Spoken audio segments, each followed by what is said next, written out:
Yeah, so I started this I guess you'd call it a show, a project, whatever you want to call it, just to reach out to transitioning teachers like myself, and be relatable because I know that, job searching is so tedious and it's like, where do you start? And and I was like, well, if I share my journey, then hopefully I'm helping other teachers out there. So that's the goal. We'll see. I love it. That's awesome. That's an admirable Yeah. goal. I love it. You said never let me go. You said never let me go. You said never let me go. You said never let me go. You said never let me go. You said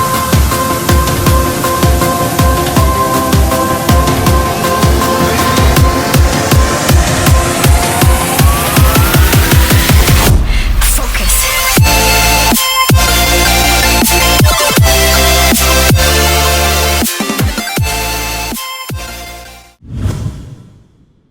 Have to know that LinkedIn can be a very noisy place. And so, what I like to think of LinkedIn as you take what advice sounds good and works for you and throw the rest out. It's more than just turning in a resume or applying for a job. You have to build a brand or build yourself and market yourself and network, which we'll talk about.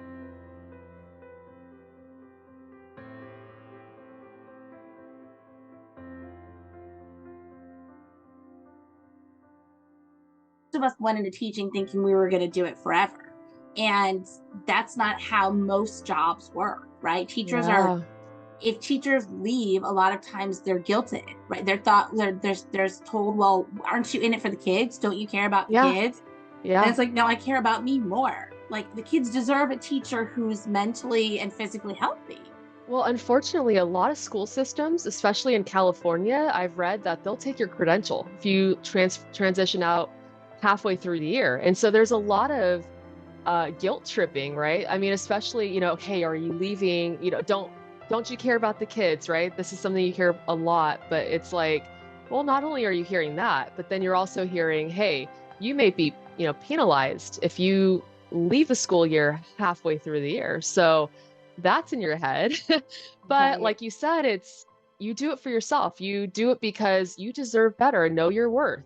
Definitely know your worth. Other jobs, if you give a 2 week notice and leave, nobody's threatening you with anything. Nobody's telling you you're not a team player or whatnot. They're like, okay, thank you. And the reality is, if something were to happen to you, they'll replace you in a minute.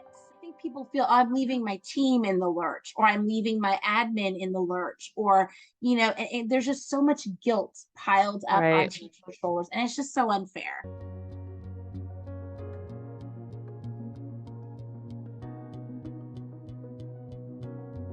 You're a recruiter and you're very knowledgeable with, what works, what doesn't work, and you've transitioned out of the classroom.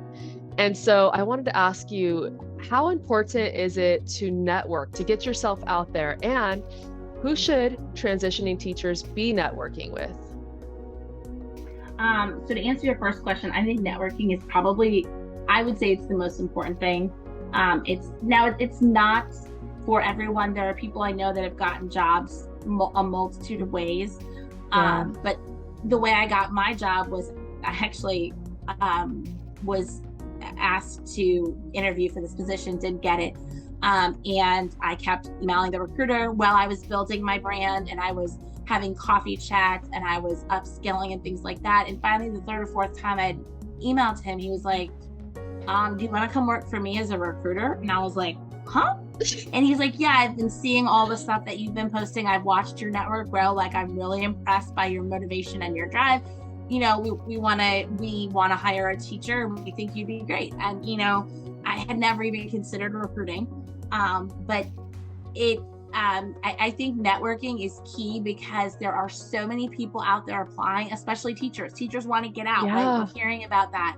So I think to reach out and have, a coffee chat, which is when you have like either a phone call or a Zoom meeting where you kind of let that person tell you about their experience, Yeah. give you some advice, just networking, and you asked, who do you network with? I would say everyone. I know a lot of Okay. people, I originally heard, people saying, don't bother networking with transitioning teachers. And I'm like, but these are the people that are going to be our future project managers, all these things. These are the people I want to be friends with, right? Right. So I think it's important. And two, when you ask someone to chat with you or for their help, if it's a teacher, you've got like a 95% chance they're going to try and help you, because teachers, it's what we do, right? We help people.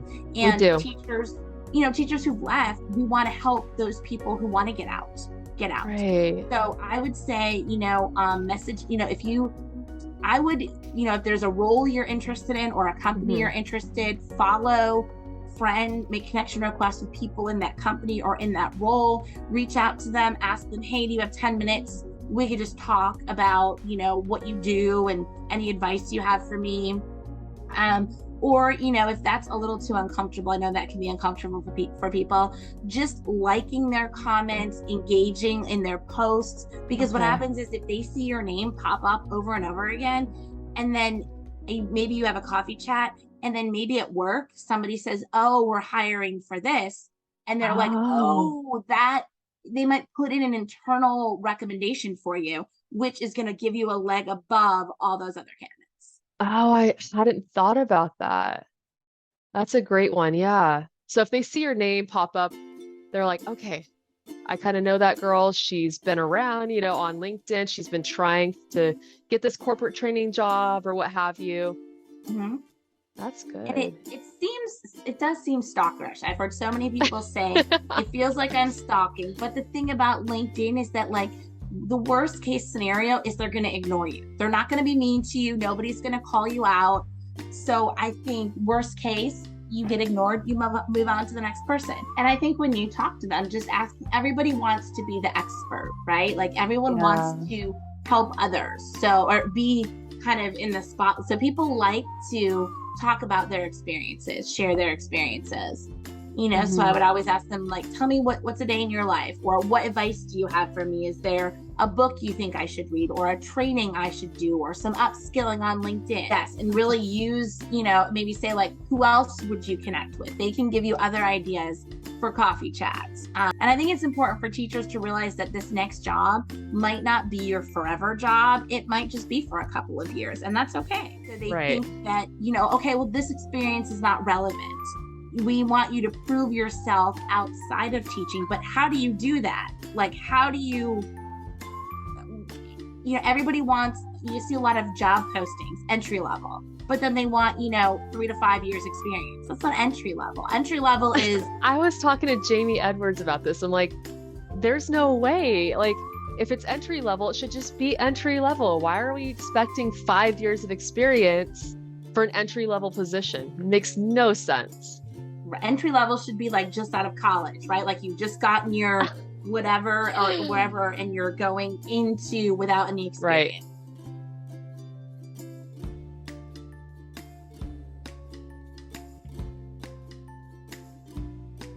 I think it's important to, first of all, set limits. Okay. I'm not going to be up at 2 a.m. if that's, like, I'm going to make sure that I have time with my family, because that's why we're doing this, for a better work-life balance. And two, I think it's okay to take a break. I know several of my really good friends, were really feeling burnt out by just the rejection and the whole job search process. And they were like, you know what, no LinkedIn for a week or two. And they took some time and they came back, and it was like refreshed. And most of them got a job. A lot of them ended up getting a job or an interview real quick. And I do think that people can sense when you're kind of desperate and stressed. I really appreciate you. It's so nice to have you now as a friend, now that I met you, like, online. You're not just a message in my LinkedIn. So Alrighty. Awesome. Well, have a great rest of your night. Thank you. You too. We'll talk soon. I'll message you. Okay.